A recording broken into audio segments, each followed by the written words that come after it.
ములుగు జిల్లా కర్రెగుట్టలో డీజీపీ పర్యటన.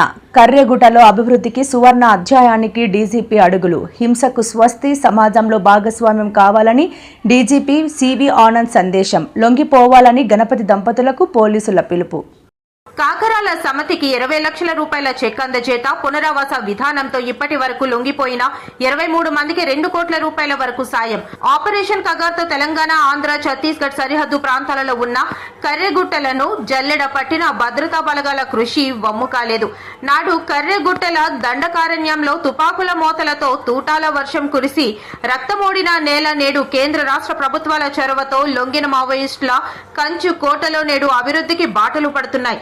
April 7న కర్రెగుట్టలలోని CRPF 39 Pamunuru బెటాలియన్ను అప్పటి డీసీపీ బి శివధర్ రెడ్డి సందర్శించి మారుమూల ప్రాంతాల అభివృద్ధి నాంది పలికితే, సోమవారం కర్రెగుట్టల పర్యటనకు వచ్చిన డీసీపీ సివి ఆనంద్ మరో అడుగు ముందుకు వేసి పామునూరు బెటాలియన్ను దాటి చెలిమల, డోలి, తడపాల మీదుగా సుమారు 28 కిలోమీటర్ల మేర నిర్మించిన రహదారిని పరిశీలించి కర్రెగుట్టలలో శాశ్వత అభివృద్ధికి అనుసరించాల్సిన విధానాలపై అధికారులకు స్పష్టమైన సూచనలు చేశారు.